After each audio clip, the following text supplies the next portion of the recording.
Hi, my name is Sylvia Binsfeld, and I'm the founder of the Conscious Media Movement. I have with us today some of the top change makers. We actually are recording this video during the pandemic. So since none of us could leave our houses, we're self-recording and then putting everything together because we have important information that will greatly improve the quality of your life. We see this pandemic as a major wake-up call, and it's important that we respond to it correctly for a good outcome. And we want a good outcome. And the truth is that if we do respond to it well, we could actually be improving the quality of our own lives as individuals and then help with the healing of the planet as a whole. The planet is in trouble right now, and we know we need to be making radical changes. If we look at it only as a physical issue, it's never going to get resolved. It goes deeper than that. What I ask these speakers of completely eclectic spiritualities is, why is it more important than ever on this planet, in the history of this planet, for us to connect to spirit, to soul? The world has gotten so incredibly busy. Most of us don't even think about what that means. It's like, huh? What? Connect to soul? It is imperative for the healing of this planet. So an hour is not nearly long enough to cover these topics in great detail. What we're doing is we're giving you sound bites, so seeds of awareness that you can then research on your own according to what resonates with you. So I'm going to give you a little intro to the speakers and their topics in the order of their appearance. We open with Dr. Marilyn Schlitz, who for more than 3 decades has been a leader in the field of consciousness studies. Next, we have Dr. Scilla Elworthy, author and 3-time nominee for the Nobel Peace Prize. Then we meet Michelle Treseler, a Qigong teacher and founder of Live, Love, Chi. After that, there's DaRa Williams, a meditation teacher and psychotherapist. Next, we have Reverend Paula Mekdeci, who is sharing a broader view of Jesus's teachings. Then there's Master Mingtong, who will share information on wisdom healing Qigong. Then activist filmmaker John Graaf will talk on consumerism, our obsession with things. Next, we'll meet Jungian analyst and author of 8 books, Anne Baring, speaking on the restoring of the feminine. Then we have me, Sylvia Binsfeld. Find me at the end talking about the importance of conscious media watching, and then also on women in film.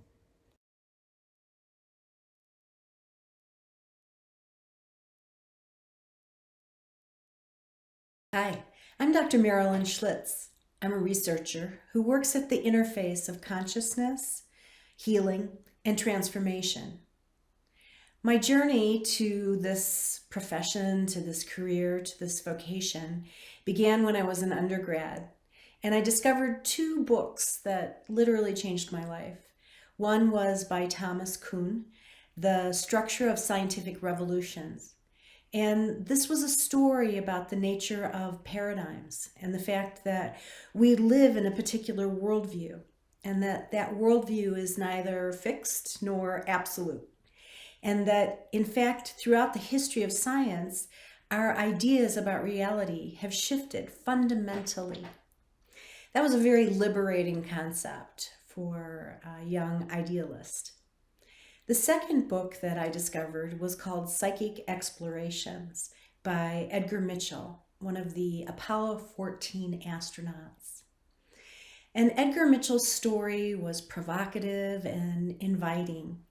And it suggested to me that the great paradigm shift was something we were living in. And it had to do with the innate capacities that lie within each and every one of us. The idea that our consciousness may be something broader and more encompassing than the dominant materialist model allows us to think about. And again, another moment of liberation for me that really sent me on an odyssey. And I had the privilege of working in different labs, different institutions, And ultimately, I had the privilege of working at the Institute of Noetic Sciences and advancing the field of noetic sciences. And this is important because Edgar Mitchell was the founder. And the organization was founded on this vision that there were these capacities beyond our physicality. As an Apollo 14 astronaut, Edgar had the privilege of manning the little lunar module that went from the Apollo capsule to the moon and back again. So he had this historic moment of actually stepping off planet Earth and onto the face of the moon. But it was the journey back that he describes as most transformative. It was in that kind of eureka experience that he described a fundamental shift in his own worldview. He had the privilege of having the window seat on the way home. And when his work was done, he could gaze out and watch what was described as this grand splendor, where he could see the earth, the sun, and the moon rising and setting and rising and setting. In this vantage point of this little metal box hurtling rapidly through space and time, Edgar had two insights.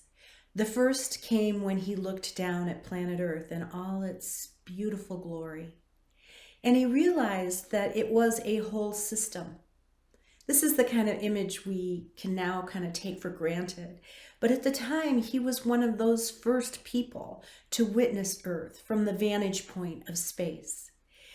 And in that moment, he realized that all of the conflict and division we experience as a civilization is not inherent in this beautiful, pristine planet, but really inherent in something about us, our own consciousness, our own worldview.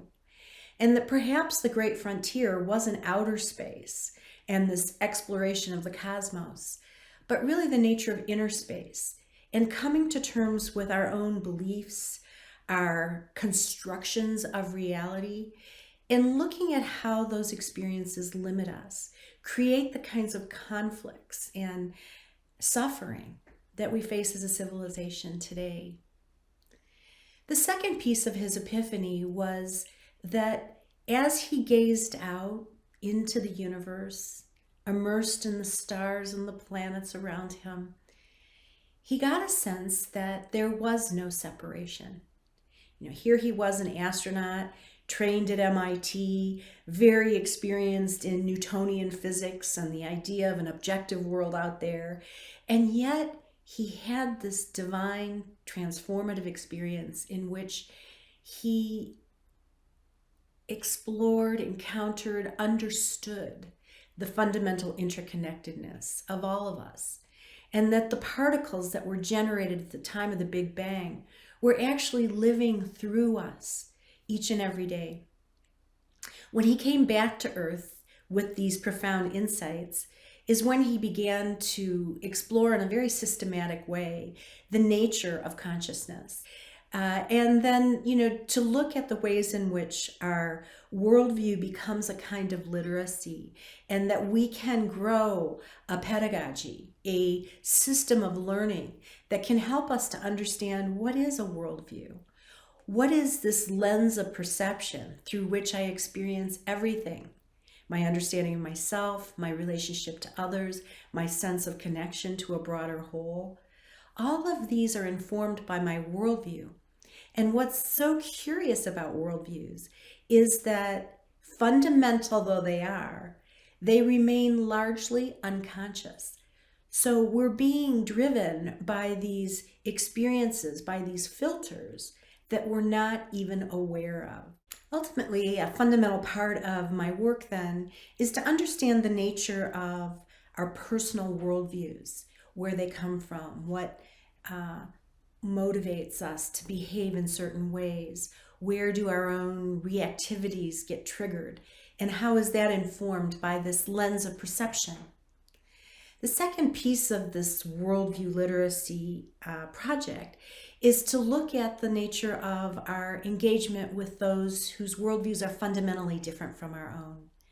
How is it that we can develop skills and capacities to appreciate and respectfully listen, to engage other worldviews, other belief systems, other points of view with a sense of curiosity and a questioning? How can we begin to look at the places where we get triggered by someone whose views are fundamentally different from our own? And how do we begin to harness our own amygdala, our own built-in hardware for fight or flight in ways that allow us to build pluralism and a sense of deep respect and reverence for other points of view? The third piece of this worldview literacy project is taking these insights out into the world. We can seek those transpersonal qualities that invite us to see our interconnectedness, to engage in that kind of epiphany moment that Edgar Mitchell had when he was experiencing the vastness of the universe and recognizing his own embeddedness in that this great mystery of consciousness runs through all of us and runs through everything in ways that are informing and unfolding and ultimately creative. So my work today is really about this question of consciousness, the nature of our worldviews, and how we can use these insights to heal the great ruptures that we know only too well exist today in our time and in our civilization. Thank you.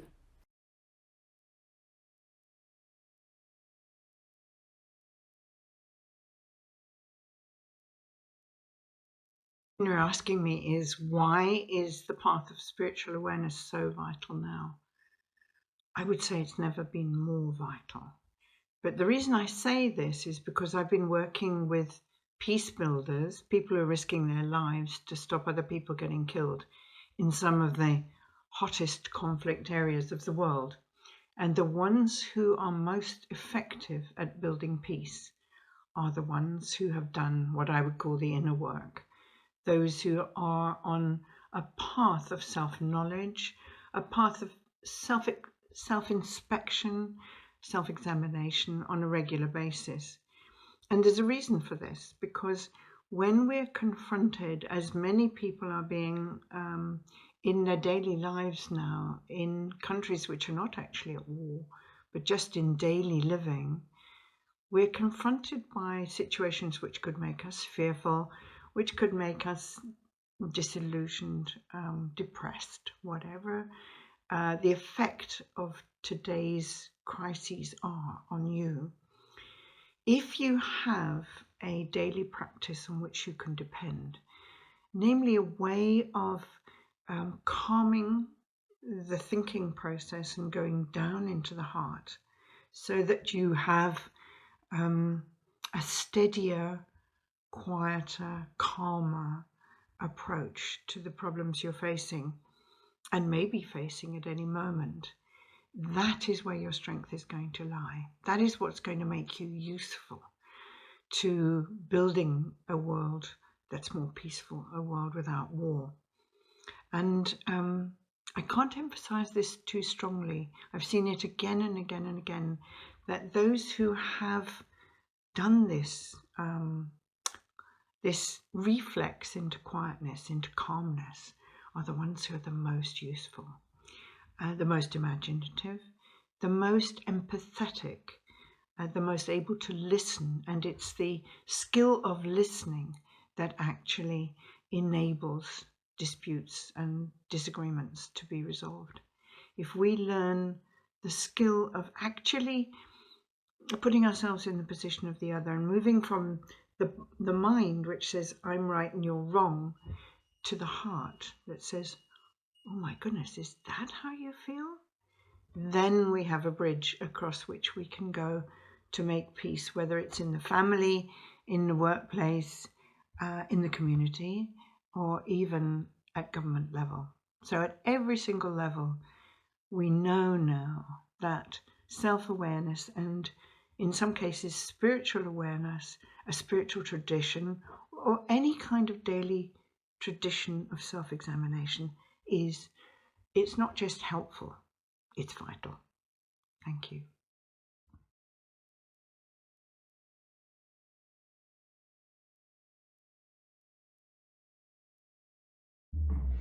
Why is it so vital to start on the path of spiritual awareness now? What is Qigong, and how can Qigong help to heal us during these challenging times? We are in the midst of a transformative experience, a collective call of awakening. COVID-19 is a public health crisis, and yet it is not the only plague. We are experiencing or witnessing the pandemic, systemic racism, and climate change on the individual, collective, and global levels. These challenges reveal opportunities to heal and to reflect upon and change how we treat ourselves, each other, and the earth. Choosing a healing practice that can help you transform, states of negativity such as stress, fear, and anxiety right now, while cultivating clarity, enhancing peace, and just enhancing your overall energy is more important than ever.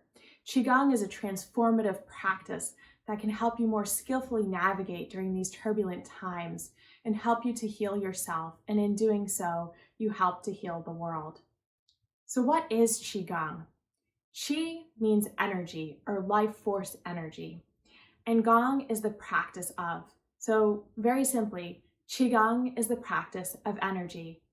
A more slightly longer description is Qigong is cultivating and refining life force energy through movement, sound, visualization, breath, and intention. Today I'm going to share with you a few quick practices that can help center you and during this time.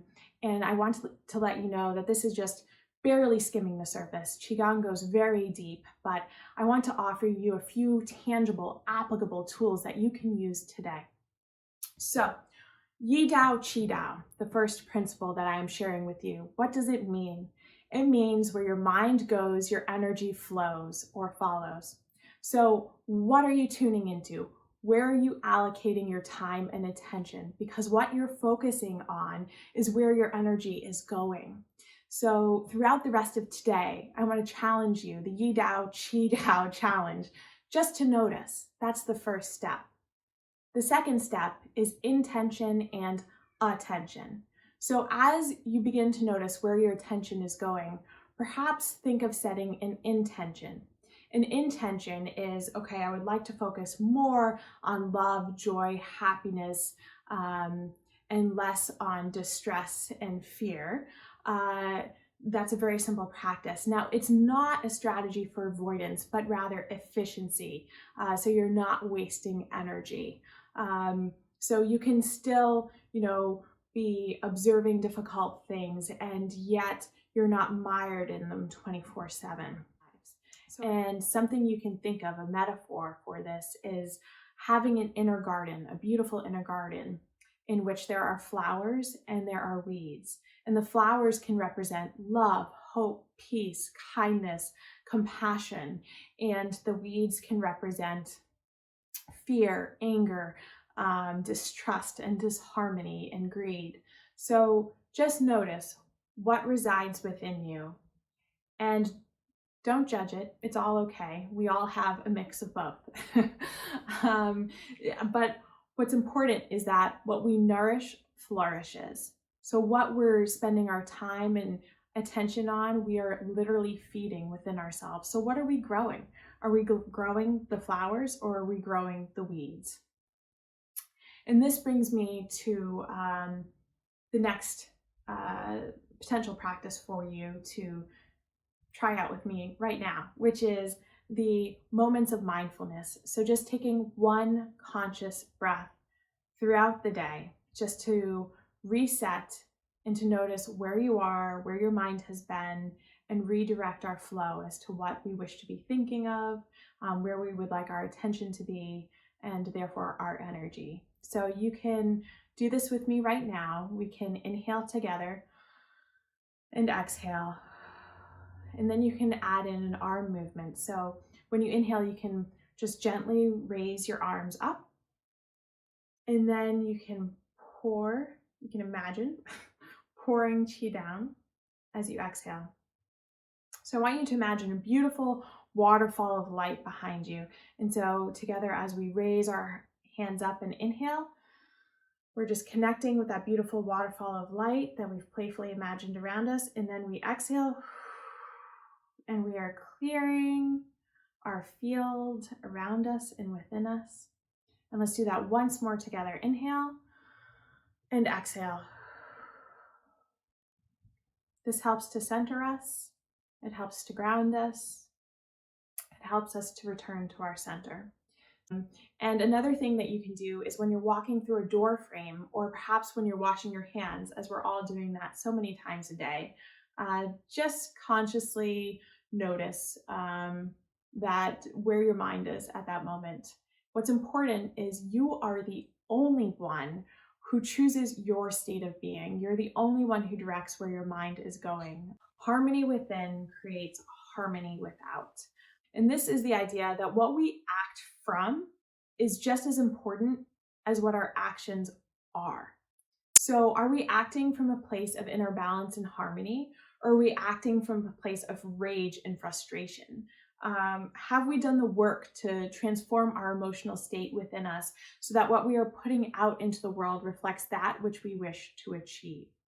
And everything is energy plus information, our thoughts and emotions included. So if you bear with me here, we're going to imagine fear, and it's just energy, and it has a frame around it. And the frame is the information, which is fear. And all it is energy within it. And so the sound practice helps to release that frame of fear, the information around it, and allow the energy to then go into a new frame of courage. So we're not just getting rid of the energy. We're not expelling the energy. We're actually harnessing it and bringing it in, transforming it, transmuting it, and becoming more centered and more balanced in the process, and becoming a true, master of your emotions. Inner strength plus purpose can get you through almost anything. So purpose, what is your purpose? How do you find your purpose? So that's a large topic, but very simply, what are you most enthusiastic about? The word for enthusiasm, the root of the word for enthusiasm in Greek is entheos. It means the God within. So it's recognizing the power within you when you are enthusiastic. And when you direct your consciousness and your chi, your energy to that purpose, and your insides match your outsides, it is just amplified, and who you become is just incredible. So that's about it. Now is the time to show up for yourself, and by doing so, you show up for the world. Consider this right here, right now, your personal invitation to really remember who you are and unearth your beingness, your presence, and share it with the world. Thank you so much.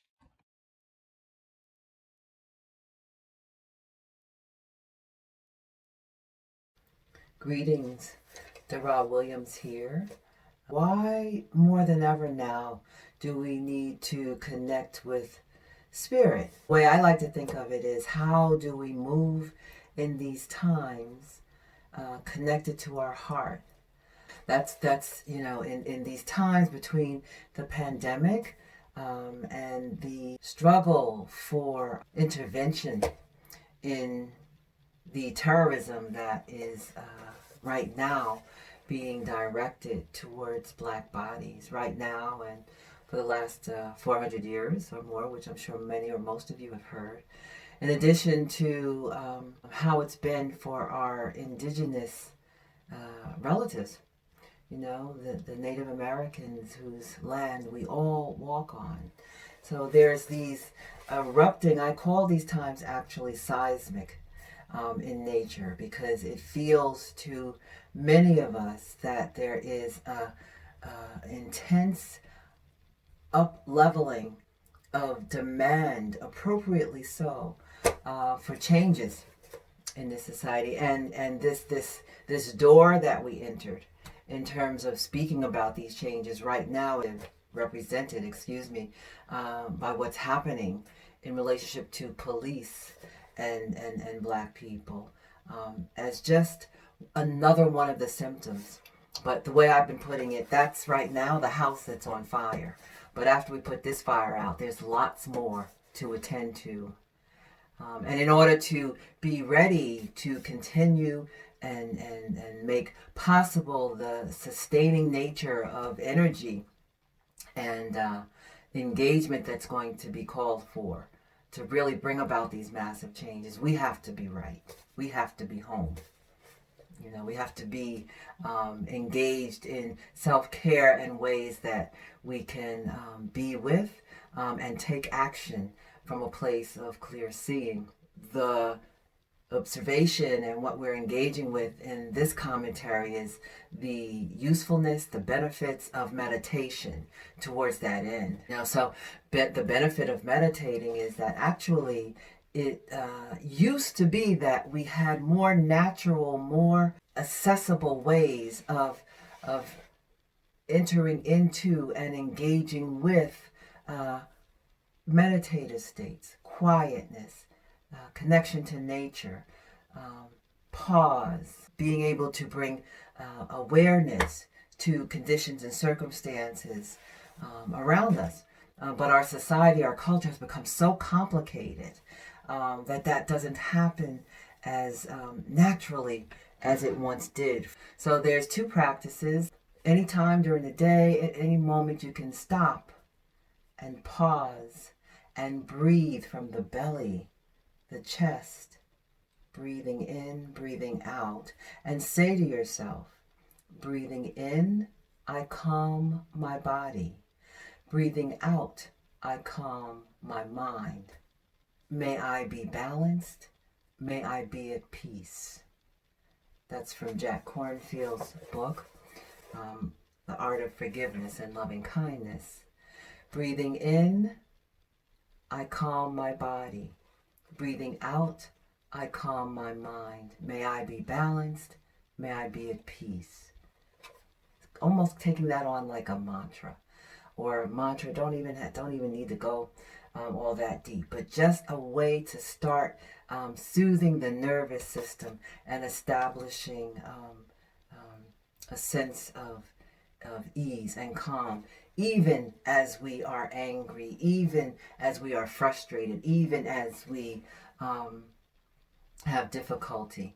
To remain centered and grounded in the midst of all that gives one a great sense of being empowered through voice and through action, and has sustainability to it.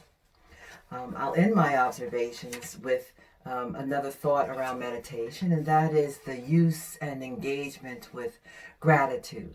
Because even in times as difficult and challenging in different ways for all of us, having gratitude that we're even here able to speak to each other and make the effort to make things better, to make things equal, to make things connected and support us in being a community together.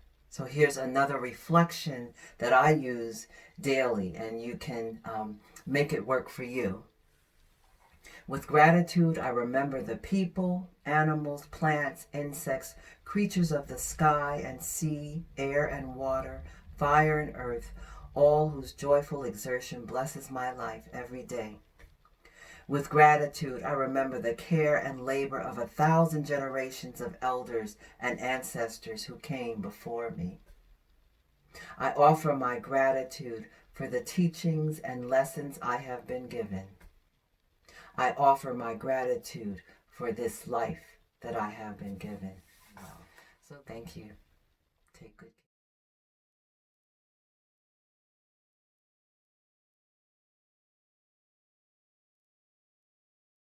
People often mistakenly think that there was one unified Christian religion after Jesus died, that everyone had the same set of ideas about who he was and what he taught.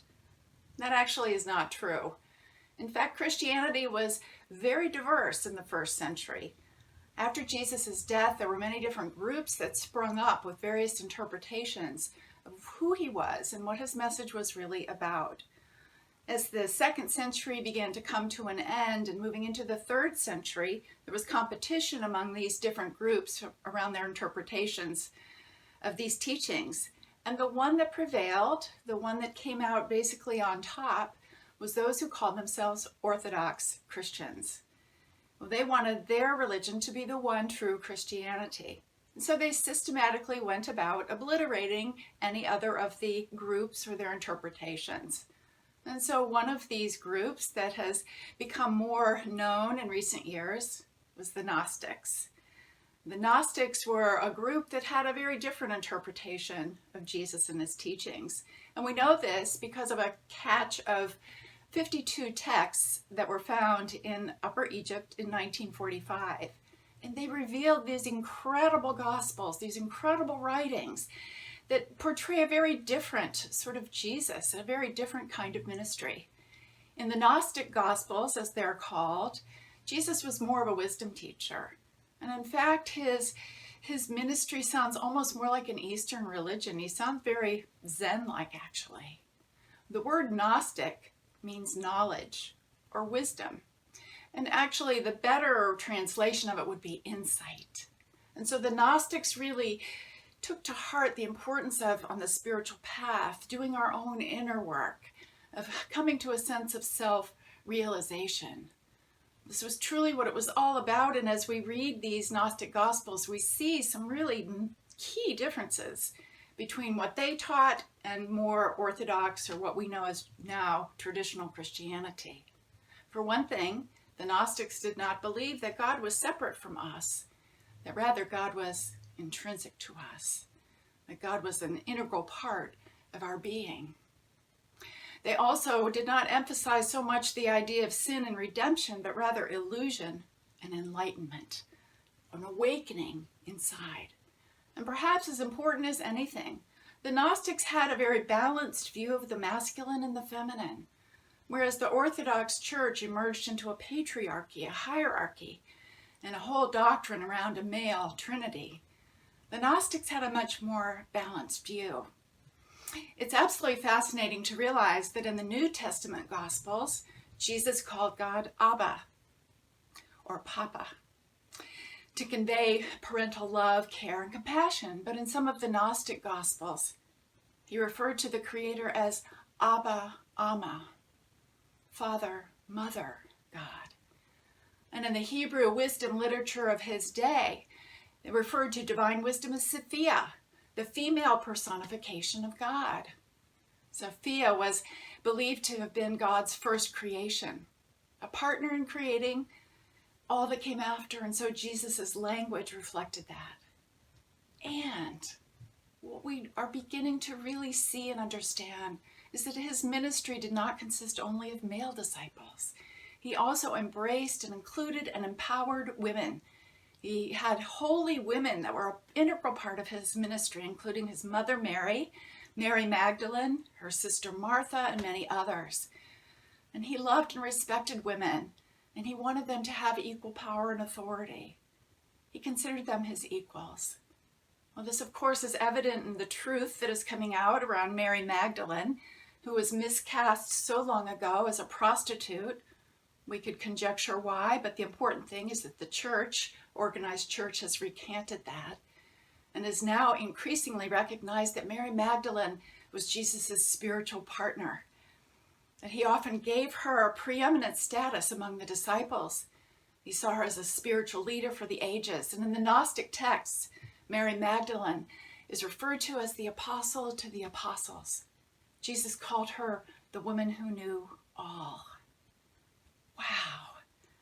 So what we see here is that there's some teachings, there's a perspective that's been lost throughout history. And maybe it's time for us to reclaim that.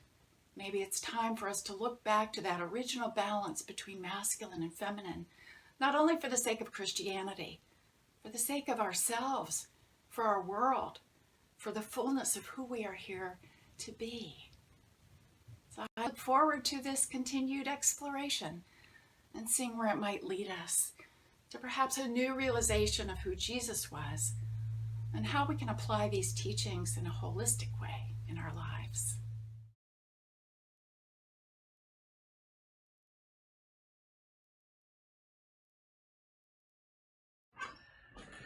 Hi, I'm John Graaf. About 20 years ago, I made a film and wrote a best-selling book about an epidemic that was sweeping America at the time, and one for which there was no mask to protect us. I called that epidemic affluenza. It's a kind of a joke word. It's a combination of affluenza, that is, of affluence, that is too much stuff, having all kinds of stuff, and influenza, a disease. So sort of a virus of materialism, of overconsumption that was sweeping the country. Now we're in the middle of another pandemic, the COVID pandemic, and we're trying to decide, what do we do when it's over? Will we go back to normal, to that normal of affluenza, or will we go into a future that looks very, very different? And I think we need to go into that very, very different future, because in the last 75 years, in a very short time since World War II, we have consumed far more resources than all human beings who ever lived on Earth before that time. We've depleted our forests, our soils, our fisheries by half, our birds by a third. We have seriously damaged the climate, causing climate change, and we are about to cause the extinction of something like 1 million other species on Earth. We're doing this because we're 75% in what folks call overshoot. That is, every year we consume 75% more stuff than the Earth can supply, can renew, or can handle our waste. And so we have to somehow get that material standard of living to such a degree that we're both happy and satisfied, but we're not destroying the Earth. What I like to think of is, when I was a kid, I was taught to backpack by my father. And when you're a backpacker, you learn certain things. You understand that you really need certain things. You need enough food. If you're out too long and you don't have food, you get hungry.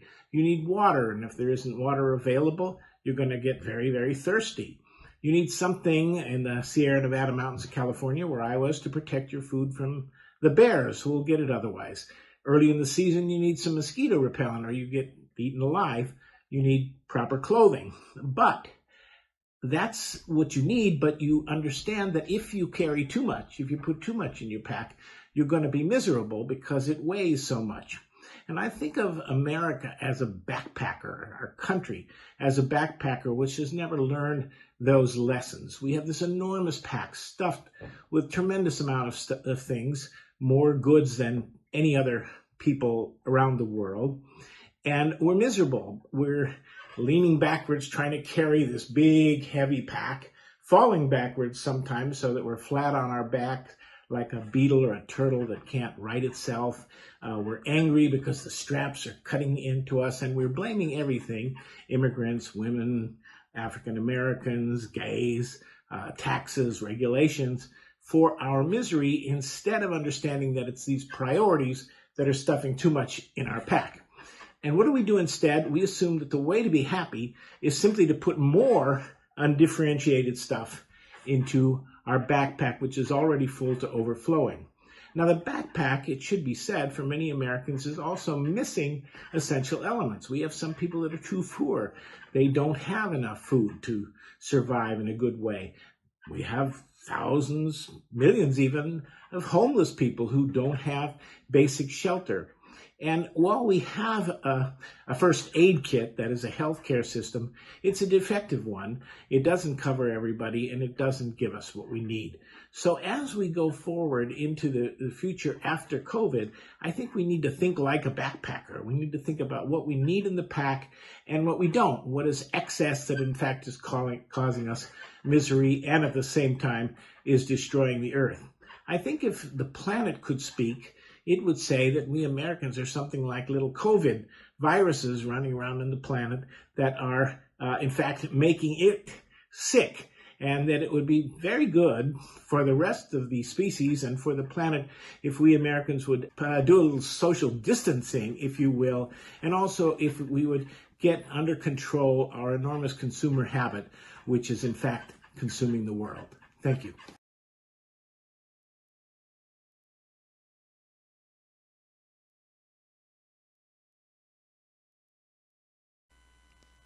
As we're experiencing such a profound challenge and crisis in personal, collective, even global levels, as we're noticing all the problems being bring up to the front, activated, and including health crisis, economical crisis, social, even political crisis. And so recognizing all these are important problems, but it's not just temporarily happening because of the pandemic. It's really has been here for a long time, from a long history of human life. So how we responding to these problems, how we discovering and the deeper solution, deeper empowerment, deeper vision for life in general, next chapter of life, personal levels as well in the humanity levels are really important questions. So it's really a time for opportunity for healing, for awakening, for new vision. So recognizing one of the most powerful challenge is our internal reaction to life, fight and flight. This is fearful energy patterns as we human beings existing from a long history. So not only responding to the crisis of the time, but also a pattern inside of us responding to life in general.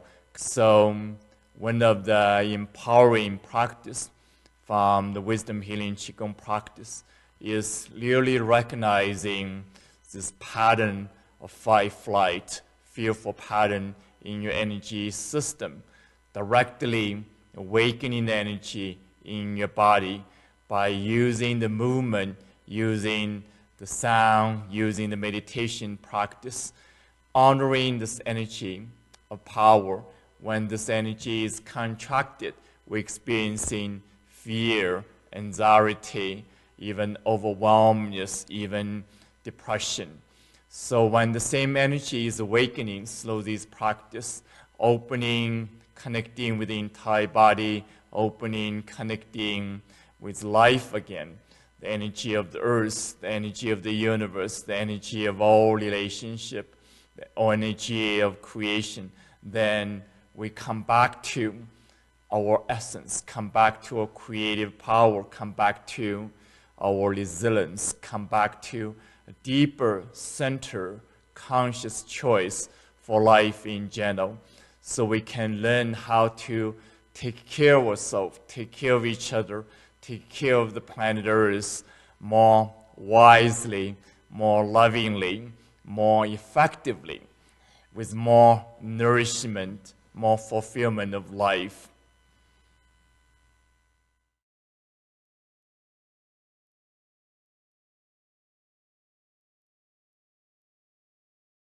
We're in a time of immense possibility, immense opportunity for changing our whole consciousness, the whole path that we're on and that we've been on for a very, very long time. We've been without the feminine archetype for about 4,000 years, and that's a very long time when habits and patterns of behavior and patterns of belief have been deeply established. So change is difficult, and it's like a birth, a very, very difficult, long and prolonged birth that we're going through as we bring through the feminine that has been so neglected, so disregarded for 4,000 years, in fact, a very, very long time. And this precious time of lockdown is giving us time to reflect, to look at the way we've been behaving, to see what our relationship with nature has been, that we've really brought upon ourselves this dreadful virus by treating nature in the way that we have. So we need to reflect. And in fact, this whole scenario, this lockdown scenario, reminds me very much of the fairy tale of the Sleeping Beauty, which I'm sure all of you remember. And you remember the woman in the tower, the old woman who's spinning in the tower, who cast a spell on the whole court and on the Sleeping Beauty, put her to sleep for 100 years, but really 4,000 years. And who is this old woman but nature herself, who wishes to bring back into our consciousness the lost feminine archetype, who is longing for the prince who can fight his way through the hedge of thorns, that terrible hedge of thorns, which are really nothing but our beliefs and patterns of behavior, which have blocked our path for so long, and to bring her back into our consciousness. Now, the feminine archetype has 4 or 5 aspects. First of all, soul. Secondly, nature. Thirdly, matter. Fourthly, the body, the physical body. And last, but by no means least, woman. Now, all of these 5 elements have been completely marginalized, neglected, repudiated over the last 4,000 years, which is such a long time. And to bring them back is going to need a very great effort on our part. First of all, we need to see clearly what we need to do. And secondly, we need to think of the ways of bringing it back. And this means restoring our lost relationship with nature. We've been taught by science that we're separate from nature, quite separate, distinct from the life around us. This is utterly false. This is a huge mistake that science made, quite unconsciously, and it can't be blamed for it, but we can set it right now. And we need to restore that lost relationship of reverence for nature, respect for nature.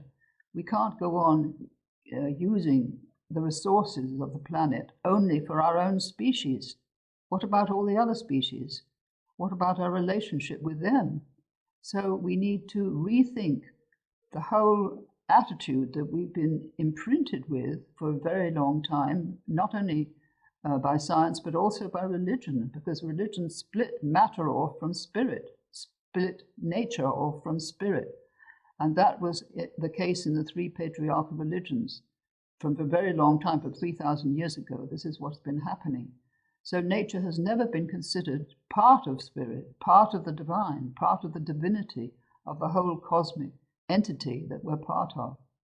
But now we have quantum physics, which is changing our whole view of reality by showing us that we're all connected to each other. Each one of us is a tiny, tiny particle of the whole. Each one of us is connected to the whole. So everything that we do affects the whole. We carry the whole within us. We have the power to affect the whole by what we do, by what we think, by what we speak and act. All this is very important. So I want to really stress how immensely important the balance between the feminine and masculine archetypes is, that's been so unbalanced for 4,000 years. We need to restore that balance. We need to restore the yin to the yang that's been directing our culture. All the drive for power, for dominance, for empire, for control over the resources of the planet. What we've done is absolutely monstrous. We have devastated the life of the planet and the life of all the species on it. We've lost more than 60% of the species on the planet in the last few years, all through our greed, our need for all the things that we have, really, and all the things we think we need. But we don't need nearly so much. We can do without things. We can heal our soul. We can reconnect with the fact that we have a soul, and with our heart, because the heart is really the seat of the soul in this physical dimension. So we need to get out of our mind and into our heart, deep into the relationship with the cosmos, with nature, the planet, and with our own inner being, because that's been completely neglected in the very extrovert emphasis of our culture. That our inner world, the world of the soul, has been neglected and needs to be restored to its rightful place. So it's balanced with the mind, or the mind is balanced by relationship with the soul. And that involves the left and right hemispheres of the brain. We've focused too much on the left hemisphere, and we've neglected the creative, imaginative right hemisphere. So I'm speaking really, restoring the feminine is all about restoring the balance in our culture that is missing, restoring respect and reverence for nature, restoring reverence and respect for the physical body, not treating it as something we can do what we want with, but treating it with the utmost respect, because the body is the vehicle of the soul. We've been taught that for a very long time. We've forgotten it. We've forgotten so much. So we need to remember everything that we've forgotten and restore the feminine to its rightful place in parity and partnership and divine marriage with the masculine. So thank you. Thank you for listening.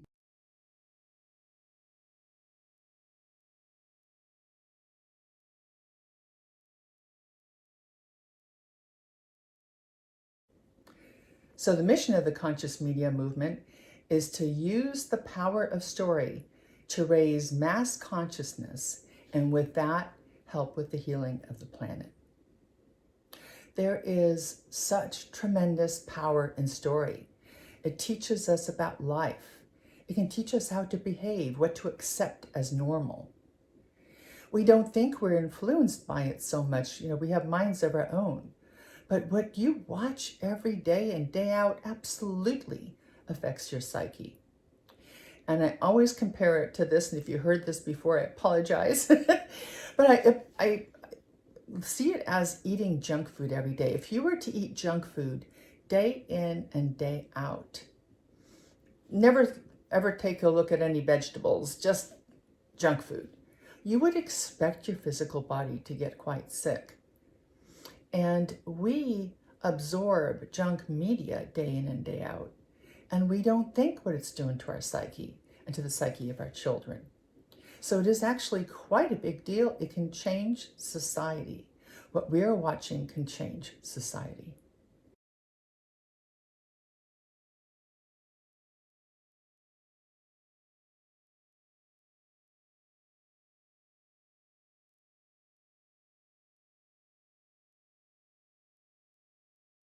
There's tremendous power in story and film. And it has the power. It has the power to heal. It has the power to enlighten, to foster understanding. Just by the aha moments you can get by putting yourself in somebody else's shoes, very powerful. But it also has the power to dumb us down, to distort that lens that Dr. Marilyn Schlitz was talking to us about, that we filter everything through. It can oppress, and it can do it in subtle ways. And the subtle ways are almost more dangerous because we don't even notice.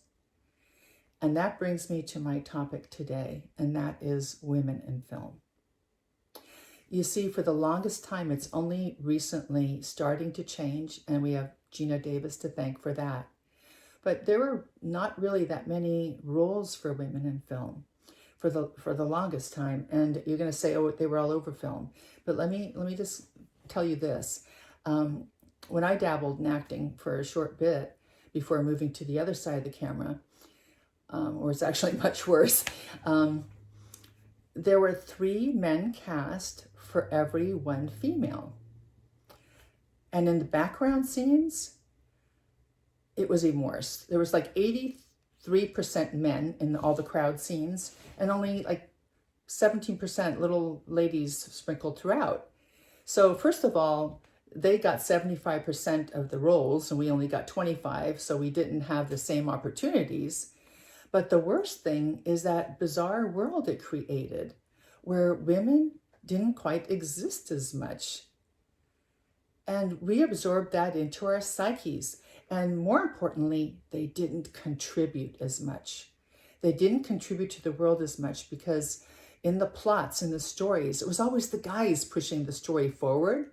The women were love interest or pretty girl, kind of eye candy stuff, one-dimensional, cute, sweet, but not really contributing to the story. There were rare exceptions.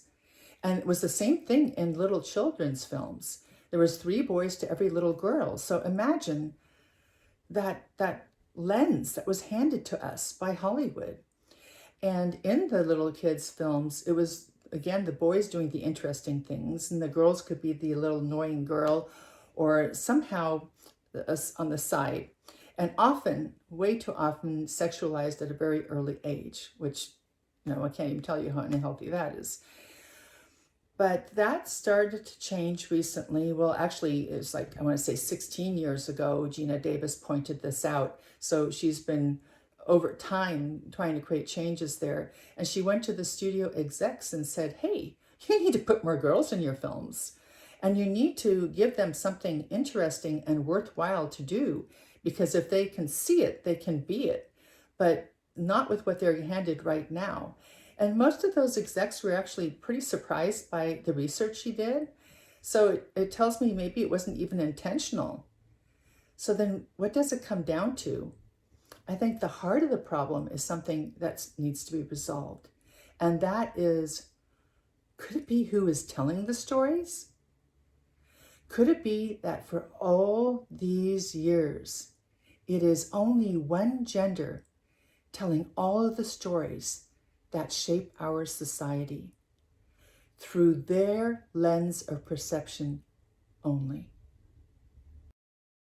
What does that do when none of those stories are held by women? If this has so much power, media has so much power, and 96% of all the stories are being told by men only, and the female voice is not being heard.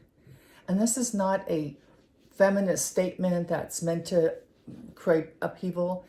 This is a human problem because it is balance that heals the planet. It's balance that creates health everywhere. And for this voice not to be heard, our perspective, which is valuable, and we want to contribute, we're really there to do it. It's going to make a big difference. I mean, men are telling our stories. So even the chick flicks are directed by men.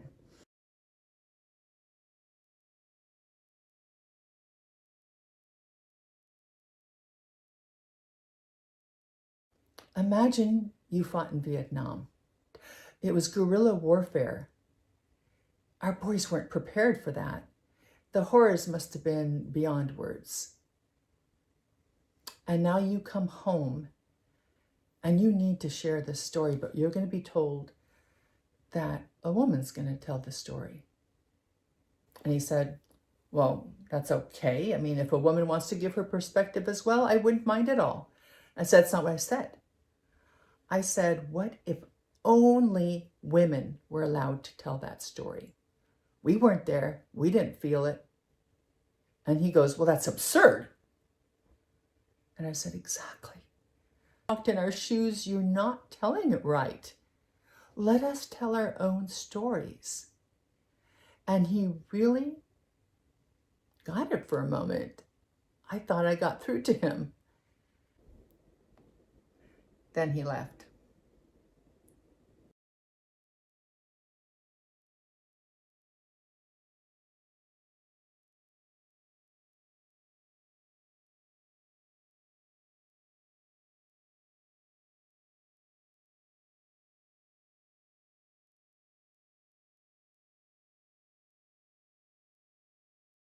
Well, thank you so very much for tuning into this video, and I so hope it's of benefit to your life, that it has opened some doors that you want to explore further, and that with that, a whole new world opens up.